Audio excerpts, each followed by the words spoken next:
Good morning, everyone. Welcome to this critically and timely conversation about the history of slavery in Texas, its enduring impact, and the importance of confronting our shared past to create a more just future. My name is Farrell Clark, and I'm deeply honored to be here to serve as your moderator this morning. Today, we gather not just to reflect on history, but to engage with it, understanding that the legacy of slavery in Texas is not a distant memory, but a force that continues to shape our present. This conversation is a part of a larger effort to shine a light on the truths often left in the shadows, and to give a voice to the stories that deserve to be heard. We are privileged to have with us a panel of esteemed speakers who bring a wealth of knowledge, insight, and dedication to uncovering and preserving the complex history in our state. We have with us today Mr. Ronald Davis II, Curator of American History here at the Witte Museum.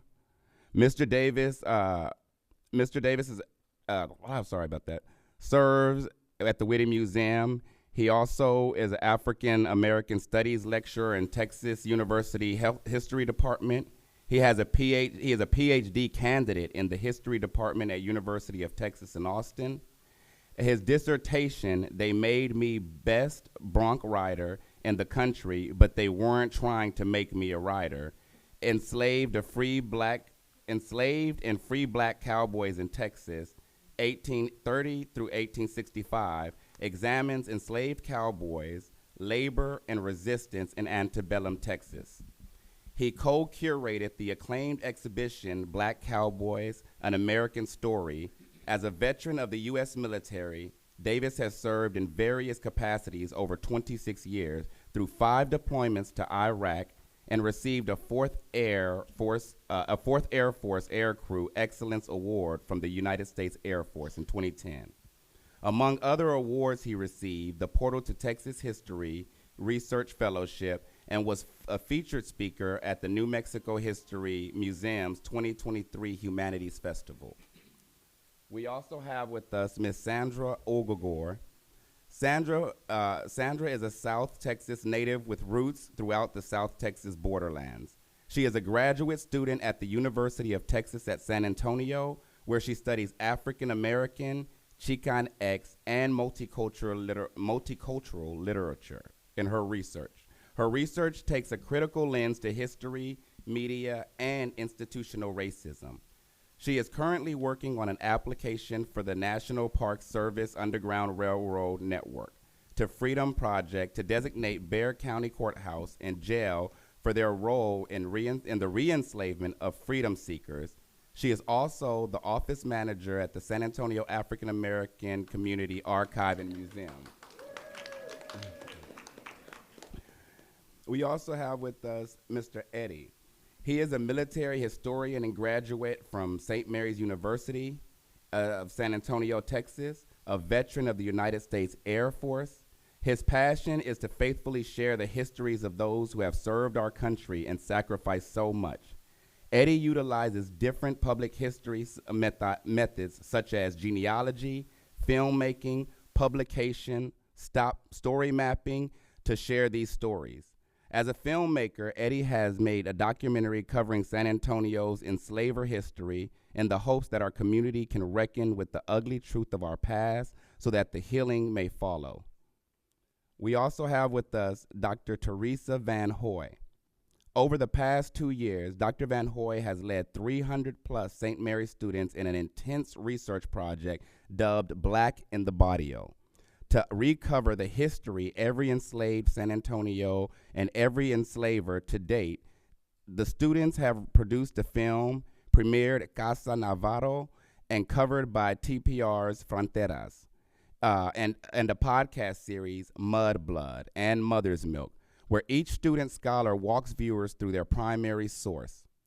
Forthcoming and Enslaver Encyclopedia, with hundreds of entries and a database that can talk to other databases in hopes of linking San Antonio's enslaved ancestors to their origins.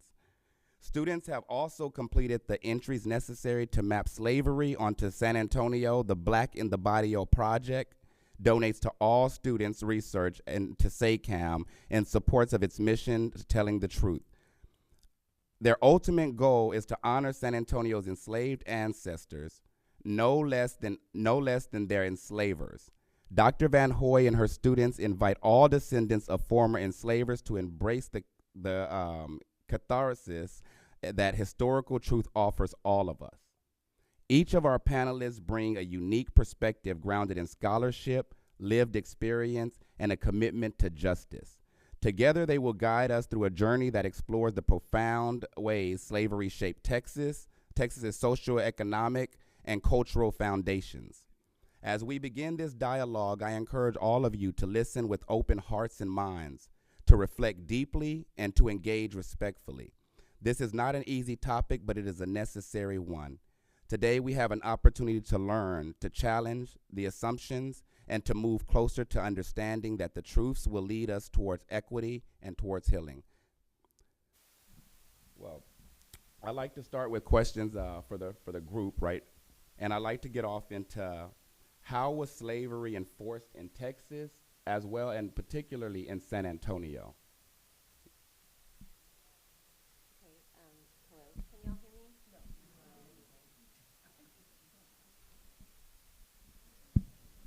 Okay. Hello, everyone. Thank you for being here. I actually created a little QR code that my coworkers, my wonderful coworkers, have here. So if you would like, because I put just a couple of articles and ordinances that we have found that are supporting the research for the National Park Service's application that I'm currently working on.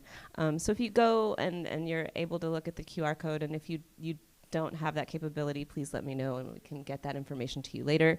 But it'll link you to a couple of articles. Oh, I'm sorry. It'll link you to a couple of articles. The first one is, well, actually, let me start with the act that it links you to. This is a state act.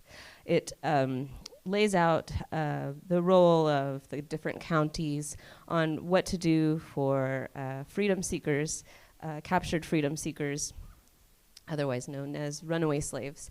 So this legislation of the state of Texas is hereby made the duty of the sheriffs of the different counties of the state as early as possible after the commitment of any runaway slaves to cause an advertisement to be published in a newspaper printed nearest the county, in the newspaper having the largest circulation in the county where the commitment is made. So basically the sheriffs would have to print out a runaway ad. They would try to reconnect the enslaver.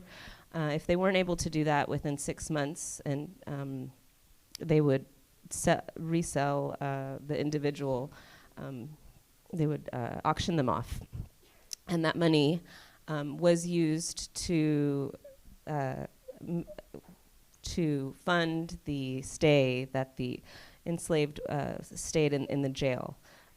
So there's also, you see a runaway ad here where it says, committed to the jail of Bexar County on the 5th day of September, 1864, a Negro man who calls himself Bob and says he belongs to James Robinson of Travis County, Texas. Said Negro is about 5 feet 8 inches high and about 30 years of age. The owner is hereby notified to come forward, prove property, and pay charges, or he will be dealt with as the law directs.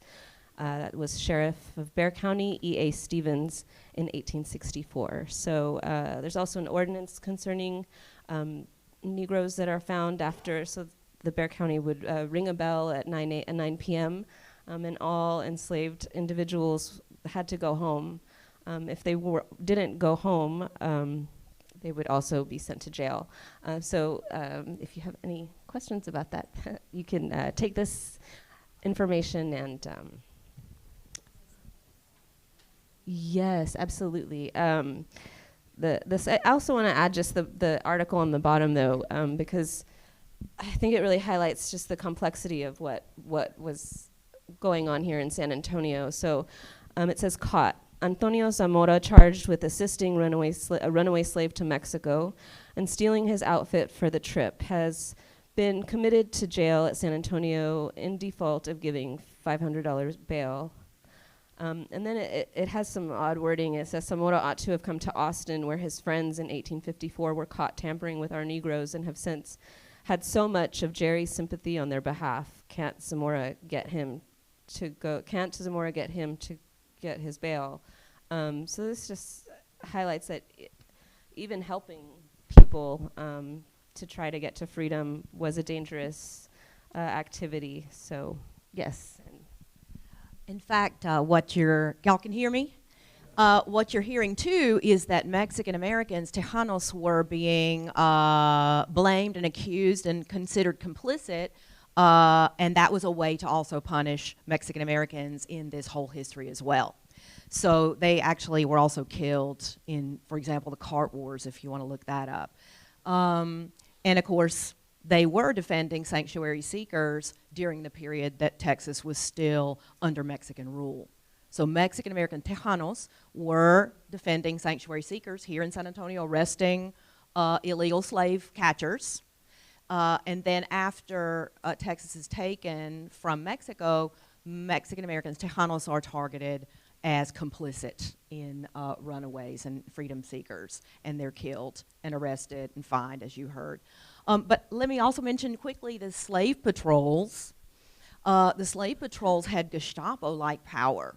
Slave patrols were pushed through the legislation of Bexar County by the enslavers along the Cibolo Creek, who actually had plantation-style slave practices. So as many as 80 or 90 enslaved people on a single property. And they were very concerned about runaways. So they forced Bexar County to all serve in every district on slave patrols, and it was not negotiable. You would be arrested if you refused to serve on a slave patrol. So you'll find, thanks to Lost Texas Roads, you can look this up online. You'll find that Tejanos are also serving on slave patrols, because if you didn't, you'd be arrested. And they could accuse anybody.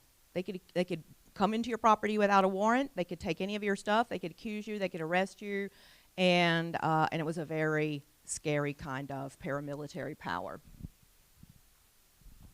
And now that we kind of get an understanding of the multiple ways that we had slavery enforced here, could you all give us an idea of what slavery was like throughout Texas in the San Antonio area? Well, I'm speaking on behalf of my 300 students. So I'm fortunate to have learned this history from them over the past 2 years. So imagine 300 people talking and not some old white prof. So one of the things that we want y'all to come away with is that so often the claim in Texas, here in San Antonio especially, is no, this was a society with slaves. This was not a slave society.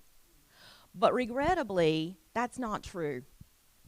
My students have drawn on U.S. Census slave schedules for 1850 and 1860.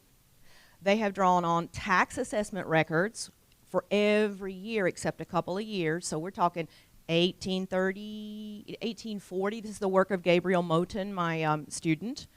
1840 all the way through 1863, which was the last tax assessment record. 64 and 65, the tax assessment collapsed under Confederate pressure. So each of those tax assessment records lists every single enslaver's name and lists the gender and age of the enslaved. So we see some San Antonio, some Bexar County people enslaving 80 people, a single person. We also see, what else, other records? Oh yeah, bills of sale, thanks to Dave. Where's Dave? He's out here somewhere, there he is. Thanks to Dave over at the Bexar County Courthouse, every single bill of sale for enslaved people has been digitized. Y'all can hop on it on your phone while we're talking. You can see the little 3-year-old who's being sold, and how much, and what day, and what hour of the day, and to whom, and from whom. So this is irrefutable evidence that San Antonio was a slave society enslaved people were used for not only labor and other stuff that it is painful to mention, but they were also the most liquid asset. You can't sell a big piece of land when there's so much free land everywhere. This, if you look at the total taxes that San Antonio and Bexar County received in X year, 30% of that tax income for the county is coming from enslaved people. That property, not merchandise that the Callahans and the Vances are selling, not land, not houses and town lots. Enslaved people's value built this town, and San Antonio was the slave-catching capital of Texas. So yeah, we didn't have the numbers, the 50%, like they would have in Harrison County. Harrison County is in East Texas. Over 50% of the population was enslaved.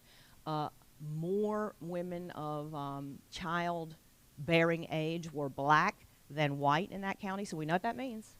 We know what that means. But San Antonio is just as deeply wounded and shaped by enslavement. Thank you for. I would add to that because that's all very true, right? Like, slavery is embedded in the fabric of this nation, and Texas is no different. The Republic of Texas is no different. It was settled to become a slave society, right? That's what it was here for, and those are the records that we use. But I think we also have other ways to understand what slavery was like in Texas. And we have this through this very important database that Dr. Berry spoke about, the WPA narratives of Texas. And this information provides us insight into what the enslaved said their lives were like, right? So most of the time, we have to look at these records, we have to tally these numbers and do this quantitative analysis. But these WPA narratives give us this opportunity to do qualitative analysis, to look at what the lived experiences of the enslaved were. And so that's how I do a lot of my research, right? I want to let the enslaved people speak for themselves. And so I'm gonna introduce you to a couple of people that I've researched over time. And one of them is Andy Anderson, who was born in 1843 in Williamson County, just north of Austin. He was 94 when he was interviewed and 18 when the Civil War started. And he described slavery and slavery and living on a plantation this way. I'm going to explain how it was managed on Massa Haley's plantation. It is sort of like a small town because everything we use and made right there. There is a shoemaker and a tanner and make the leather from the hides. The Massa has a boat, about 1,000 sheep, and he gets the wool, and the slaves card and spin and weave it, and that makes all the clothes. Then Massa has the cattle, and that provides milk and butter and beef and meat for eating.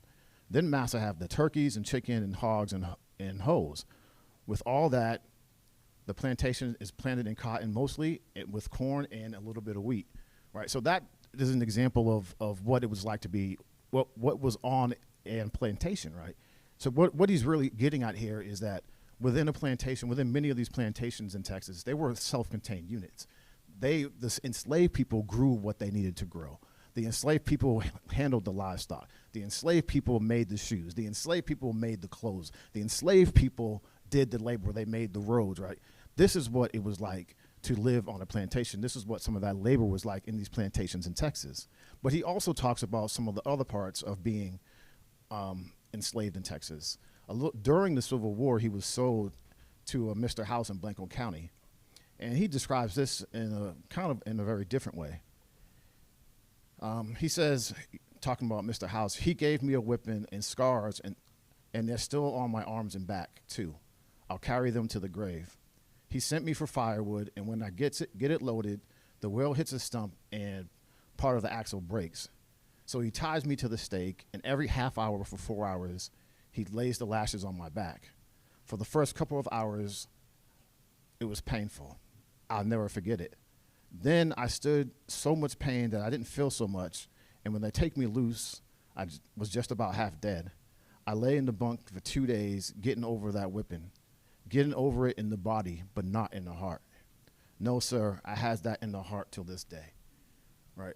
These are powerful examples of what it was like to be an enslaved person in Texas, right? Yes, he was whipped, right? Yes, for a minor infraction. And Texas was a very violent place. When we look through the WPA narratives, we see over and over and over again this extreme level of violence that enslavers put on enslaved people. But what I think is really important is that he says that it never got in my heart, right? It never affected his self-worth. It never affected his soul value. And so that tells me something about what enslaved people were like, right? It's not just the brutality, it's their ability to overcome the brutality, to maintain their self-worth. But that's also a part of what it means to be enslaved in Texas. So there's so much, we have all these ways of knowing what the past was like, right? I didn't make any of these words up. I kind of read them because it's in the vernacular, but this is what he said. This is how he described his life during these interviews. That's powerful. And actually, this next question is also an open-ended question, but I want to speak to you directly, Ron, because I know you've done a lot of amazing work at bringing the story of these enslaved cowboys, these Black Cowboys, to the Witte Museum. And I'd like to ask, what was life like for enslaved cowboys on plantations? Well, life for enslaved cowboys on plantations, it varied. The plantations, it was different. Some plantations had like plantation ranches. James Perry, one of the founders of Texas, one of the original 300, he was mostly known for cotton and then switched over to sugar later on. But what is not known is he was one of the largest ranchers in Texas during the Republic years and into statehood until about the 1840s, 1850s, right? And throughout his ledger, right, there are times when he will send 3 or 4 enslaved men to Chocolate Bayou, which was his ranch, and they spend about 2 weeks there. What were they doing there? He doesn't really detail, but that's also where he kept his 300 head of cattle, right? So it just kind of depended. Some enslaved people, some enslaved cowboys both worked on the plantation picking cotton sometimes, and then they were like kind of detailed out to work on cattle. There's a ledger from 1848 by a man named Michael Reed in Bell County. And in this ledger, right, he puts in it every day what the enslaved people who worked on his farm did. And in August 2nd to 7th of 1848, he describes what this enslaved person named Velchie does and Ike. And Velchie and Ike, they are hunting horses and hunting cows, right, throughout that week. And that tells me, right, that cow hunting, like for those of us who study the West and study cowboys, cow hunting means you're on a horse and you're going out to chase and gather up the cows that are wild, because Texas did open range ranching.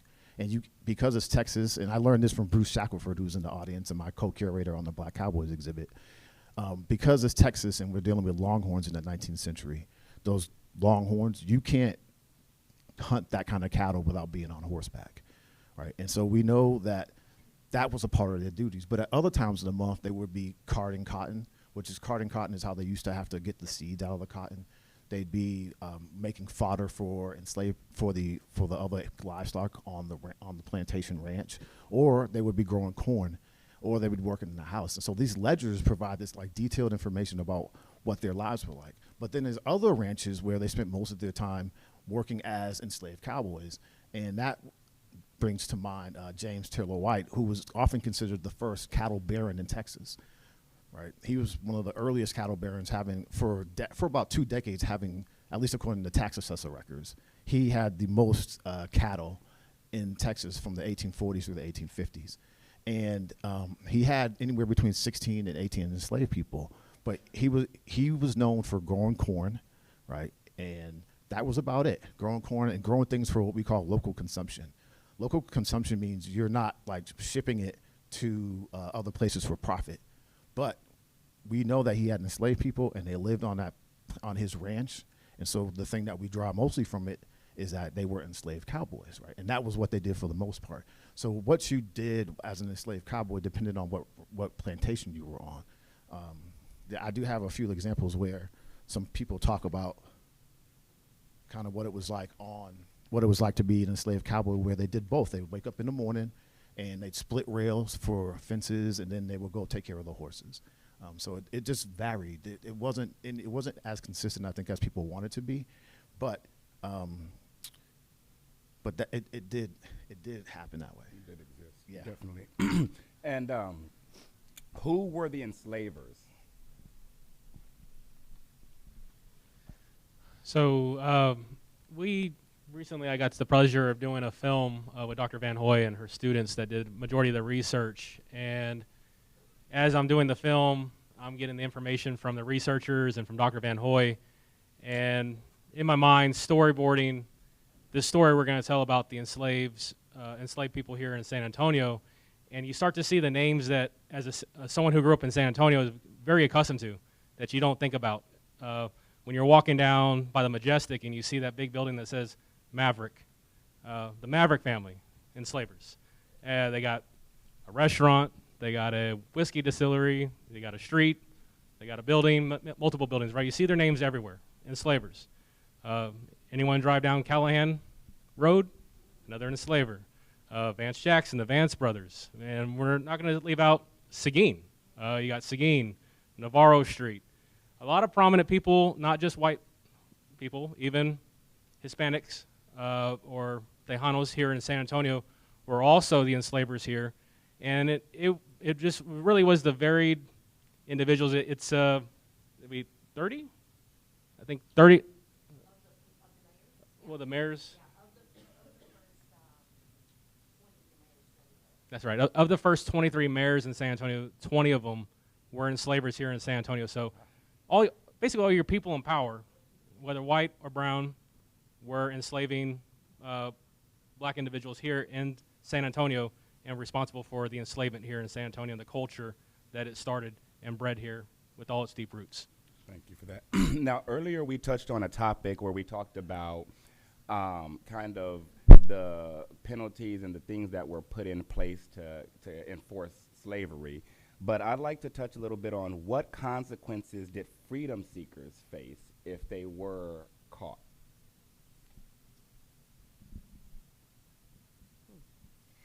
Well, I also want to include something about the last question in terms of who the enslavers were, because we were donated a bill of sale not too long ago, and 7 bills. SACAM was donated 7 bills of sale, and when I was looking at one of them, I recognized that it was the wife who was the actual owner. And so in our last plenary conversation, there was a book posted that said, that's entitled, She Was Their Property. And so I want to just stress that a lot of us have these ideas that slaveholding was something that just men did, but women were also perpetrators of this offense. So, consequences for freedom seekers.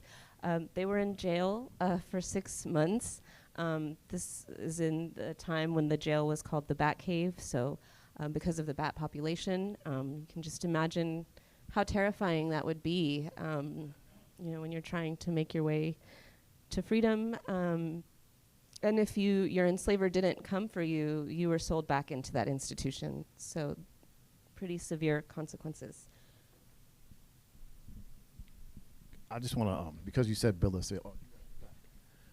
So I want to touch on something, right? Because when we think of bills of sale, we often think of them as these economic instruments, right? Conveying right, title, and interest from one person to another. It definitely really treats enslaved people as property, as property in this very demeaning way. But I think if we can reimagine how we're reading that document, and if we read it from the enslaved person's perspective, right?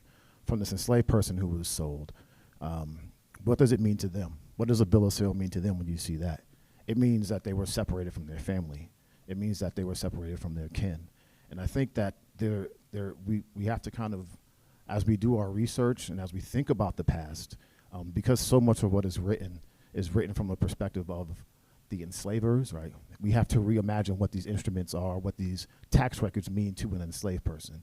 And so I would challenge you all that when you begin to read more about this stuff, or when you think more about these things and do your research, when you see these different economic instruments, these different documents, reimagine what it means, right? Don't think of it as just any one economic document, but think about it, what it meant from the enslaved person's perspective. And so we have on display a couple of a couple of bills of sale that are in the Witte's collection. And that's the thing that we want people to take away when they look at it. It's not that this is the transfer of property, but what does it mean to this enslaved person to be in this document? And it means that they were separated from their family. It means that they were taken without their choice from their kin, from their mothers, from their fathers, from their sons and daughters. And so I just wanted to add that as a way to kind of reimagine how we look at certain things.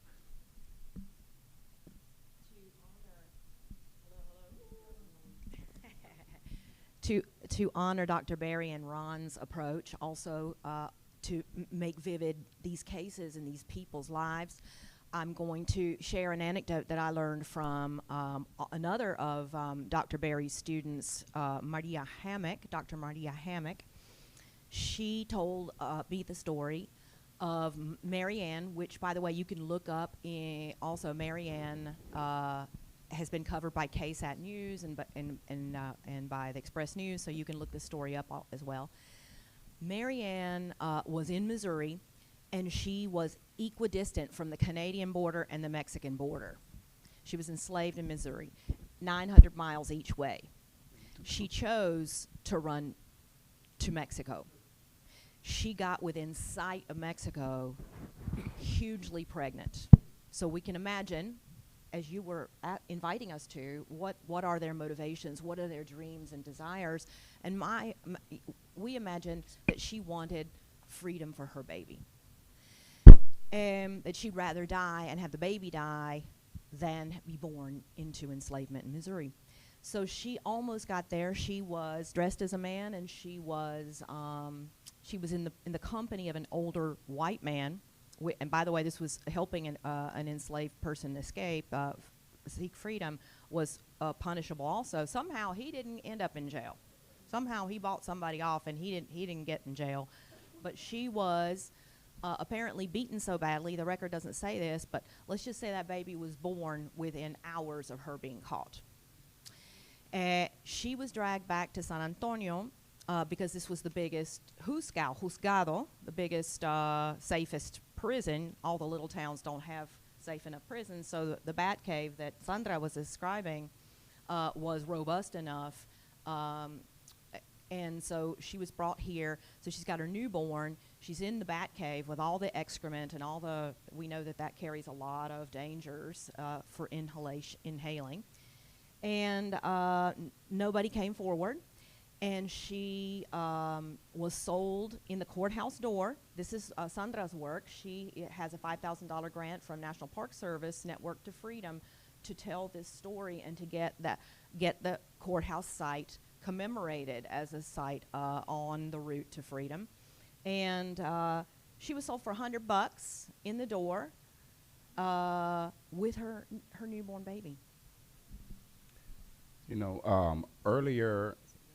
What's it with Rhoda? It was. I told her to tell the story. It was actually Rhoda, Yes. not Marianne. Marianne's another thing. Earlier we talked a little bit about children also being sold into slavery, and I had a question that was kind of a two-part question.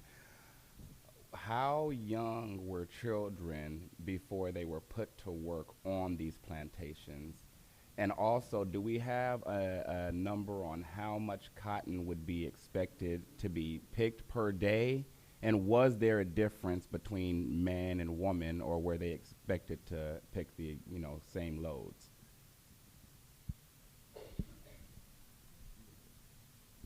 Okay, I guess I've been told to answer this question.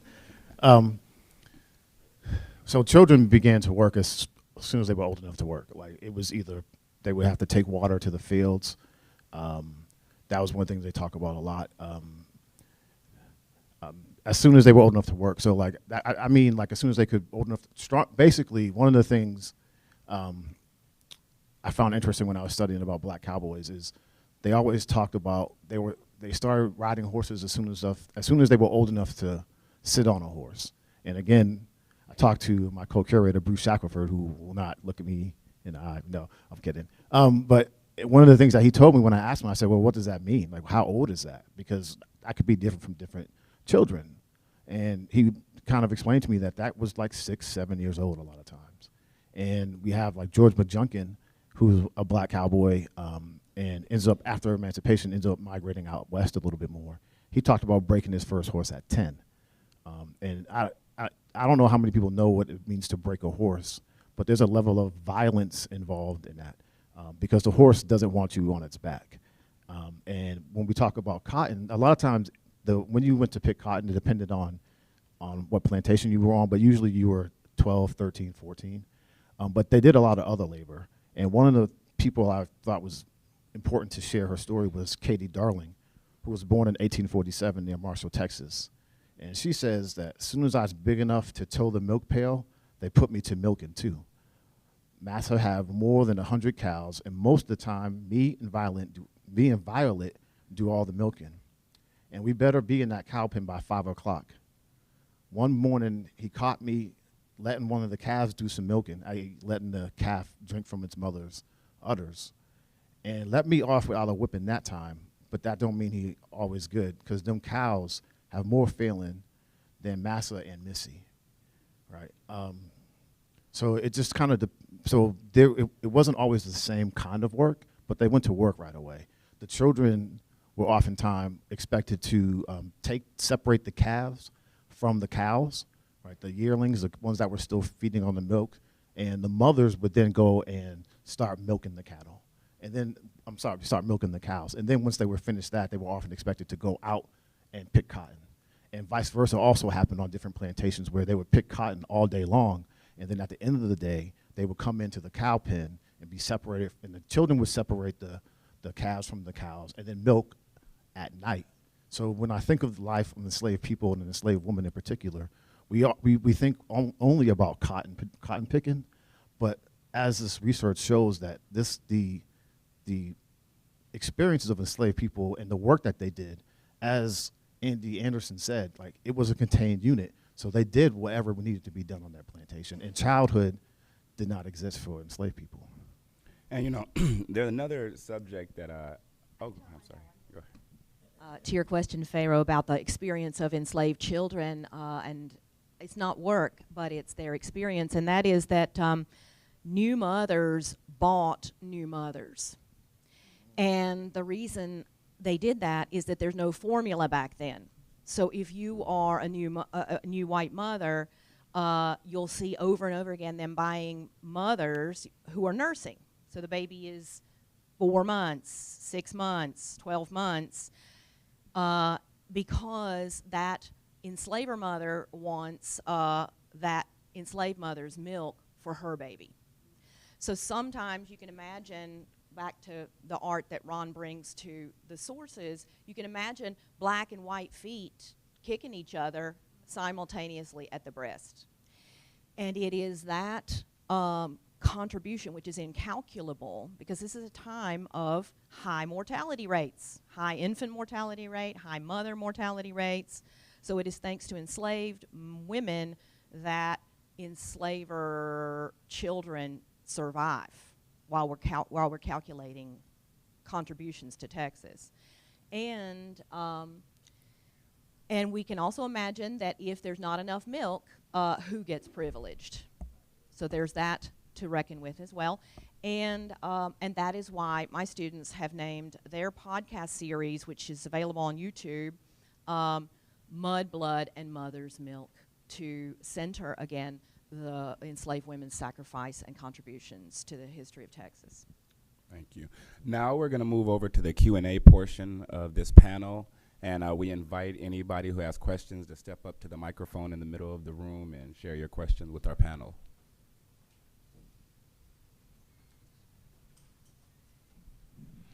I have a question.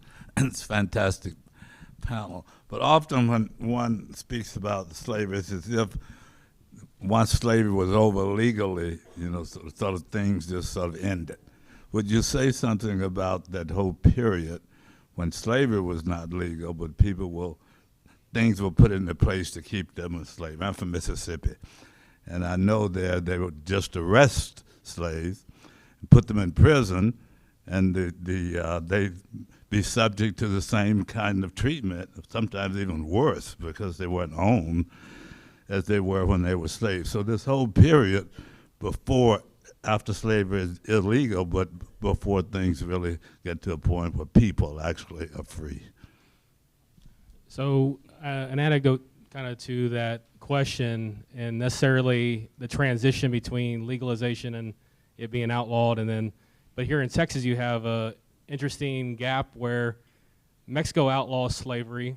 Obviously there's a fight for Texas independence to become a republic so that they keep slaves.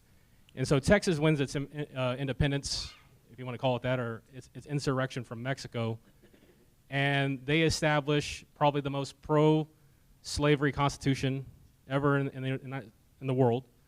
And we see a story where there's a young man here who's a free man, but because of the Texas laws, if he doesn't vacate Texas, he's going to be kicked out of Texas, because no black person left in Texas after the new constitution goes into place is allowed to be free. And so actually we see that this young man chose slavery to be re-enslaved versus freedom and leaving Texas, and he's actually bought by Antonio Navarro, or the household, so that he would actually have a place here in San Antonio. And unfortunately, I would love, that's one of the narratives I would love if there was out there, to see that is such a terrible choice to have to make between freedom and re-enslavement, and what would cause someone to decide, I'm going to stay here, be re-enslaved, versus I'm going to go seek freedom elsewhere while I have an opportunity.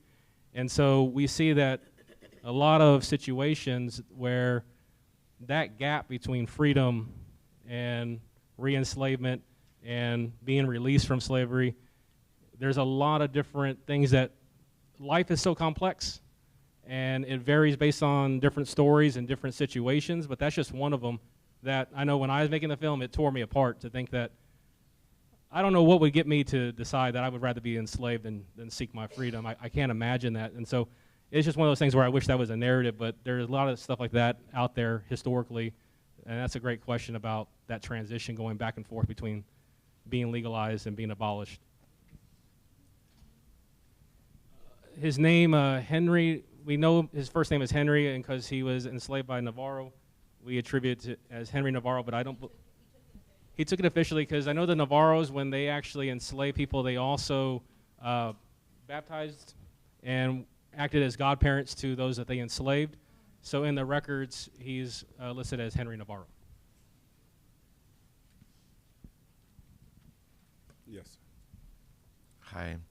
Thank you for everything you've shared with us so far today. I'm curious about evidence of queer people, queer community, queer activism, or even policies or enforcement evidence around queerness or gender nonconformingness during this period of chattel slavery, or even just if there's any evidence or examples that you're aware of around people who are not conforming to a gender binary or socialized gender expectations.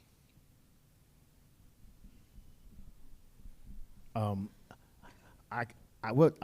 I think of is the times where I'm reading about free black women who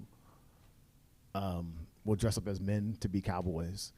You see that not all the time, and I can't speak to their sexuality, but they definitely have no problem dressing up as men so that they can become cowboys. They can ride, and they were hiding their sex from other people, and so that's the most prescient form when I think of my research into cattle, into black cowboys, is that something that would happen a lot. And I think of Julia Blanks, who would talk about how she would go, after emancipation, how she would go riding with her husband. And then she talked about how her daughter would dress up as a man, and she could ride with the best of all of other cowboys in the area.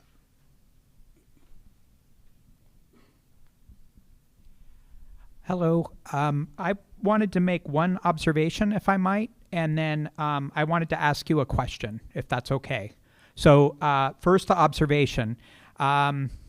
I just wanted to thank you for working on this issue where people always face this rupture in their family history research and their genealogy that's occasioned by the slave schedules in the U.S. federal census records not having surnames, right? It's like there's just a person and their age, and that's it, right? And so that's really tough. And so that's a really great thing about the research, this granular texture research that you guys are working on and doing, and that's going to help restore those links for a lot of people. So I thank you for that.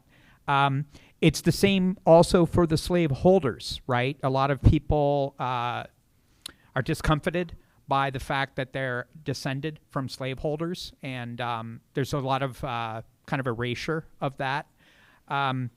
You mentioned the sheriff, E.A. Stevens, right? And so E.A. Stevens is none other than Edward Stevens. He was a veteran of the Mexican War.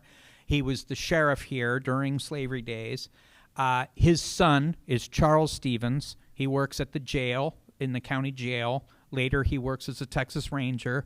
Later, he is the chief prohibition agent during Prohibition here in San Antonio. So it's like the whole, the generation after generation, this is that family. It's like a dynasty of law enforcement officials in Central Texas. And so, you're looking into that, and I find that pretty exciting research and pretty commendable. My question is, I'm elated to hear that you guys got your hands on some, donated bills of sale. That's really extraordinary, and that's exciting. But I wanted to ask you if you've found any of these ephemeral documents from the period when Mexico abolishes slavery in 1829, but they don't want to provoke the Anglo-American settlers, mostly from the U.S. South, who are openly bringing their slaves with them to Texas. And so during the plenary this morning, you get 80 acres if you own a slave. And it's like, so the more slaves you bring in, the more land you get. And yet it's incompatible with Mexican institutions, but it's being honored in the breach, right? Like so many things. So there was this period where a slaveholder could produce a fictitious document. It was legalistic chicanery, where they could produce a document that says, oh, this person's not a slave. This person's an indentured servant. And the indenture might be for like 99 years, where the person owes me their labor, but they're an indentured servant. Have you got your hands on any of those? Have you found any of those? Yeah. Right. There's one in Eddie's film. Oh, tremendous. Okay. Yeah. I'll look forward to it. And also there's Bowie brought in 110 indentured servants or Right, so. Yeah. right. So, yeah. Okay, great. Thank you. We're at the end of our panel this morning, but before we end and as we wrap up this conversation, I would like to give a thanks to SACAM and the Witte Museum for making this possible. I'd also like to thank all of our panelists. I know for me it was very eye-opening and enlightening to hear some of these numbers, to put some of these facts. And I wish we had more time to hear much more, but I really thank you all. And then I'd like to thank every one of you that took time out this morning to attend and to listen to the dialogue on this important topic. Thank you very much for coming.